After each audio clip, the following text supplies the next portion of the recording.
नमस्कार दोस्तों हाल ही में नेपाल के प्रधानमंत्री केपी शर्मा ओली ने एक बयान दिया था भारत के भगवान राम और उनकी जन्मस्थली अयोध्या को लेकर, जिसका न सिर्फ दोस्तों भारत में बल्कि भारत से बाहर रहने वाले लोगों ने भी काफी विरोध किया था। लेकिन अब इस पर एक ऐसे शख्स का बयान आया है जहां इस मामले पर इनसे बेहतर कोई और हो ही नहीं सकता। कौन है ये बताएंगे, लेकिन इससे पहले जानिए कि ओली ने दरअसल दोस्तों कहा क्या था। ओली ने कहा कि नेपाल पर सांस्कृतिक रूप से अत्याचार किया गया है, ऐतिहासिक तथ्यों को भी तोड़ा मरोड़ा गया है। हम अब भी मानते हैं कि हमने भारतीय राजकुमार राम को सीता दी, लेकिन हमने भारत में स्थित अयोध्या के राजकुमार को सीता नहीं दी, बल्कि नेपाल के अयोध्या के राजकुमार को दी थी। अयोध्या एक गांव है जो वीरगंज के थोड़ा पश्चिम में स्थित है। भारत में बनाया गया अयोध्या वास्तविक नहीं है। ओली ने तर्क दिया कि अगर भारत की अयोध्या वास्तविक है तो वहां से राजकुमार शादी के लिए जनकपुर कैसे आ सकते हैं। उन्होंने दावा किया कि विज्ञान और ज्ञान की उत्पत्ति और विकास नेपाल में हुआ। अब दोस्तों जानिए वो जवाब जो अखंड भारत का सबसे प्रचंड जवाब कहा जा सकता है। एक्सपर्ट से सुनते हैं। जी हाँ बताएं। जी हाँ आकाश, बिल्कुल ये जो जवाब दिया है नेपाल के पीएम केपी शर्मा ओली को, वो दिया है भारत के इकबाल अंसारी ने। इकबाल अंसारी कौन है वो भी बता दूं। इकबाल अंसारी अयोध्या के मामले में जब विवाद चल रहा था तो उसमें पक्षकार थे मस्जिद की ओर से।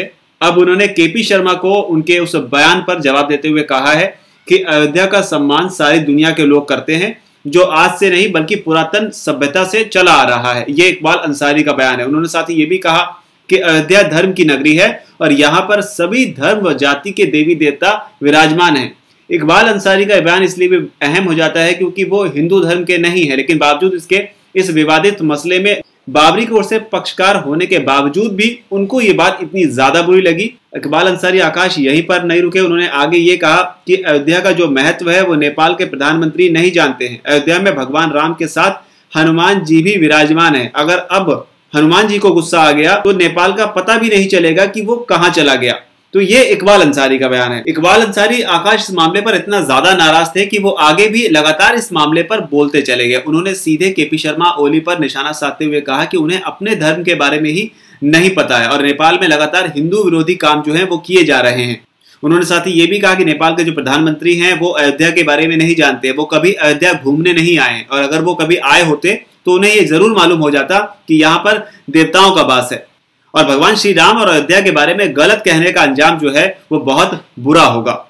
लेकिन जब इन सब चीजों पर लेकर लगातार विरोध हुआ, जब इस बारे में नेपाल सरकार तक ये बातें पहुंची कि इस तरीके से केपी शर्मा ओली के बयान का इस तरीके से भारत में रिएक्शन आ रहा है, तो इसे देखते हुए धीमे धीमे चौतरफा गिरने के बाद में ओली की तरफ से सफाई भी आ गई।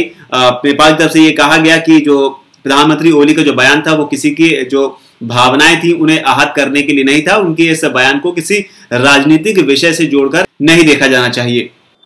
तो कुल मिलाकर इकबाल अंसारी का ये बयान वो ऐलान है जो बताता है कि कैसे भारत में तमाम धर्मों को अपने अंदर ना सिर्फ समेटा है बल्कि वो उसके हर नागरिक में रचा और बसा भी है। क्योंकि अगर ऐसा ना होता तो राम पर सवाल उठाने वालों को इस देश के इकबाल का जवाब ना सुनना पड़ता। बहरहाल दोस्तों, इस पर आपकी क्या राय है कमेंट सेक्शन में जरूर लिखकर बताएं।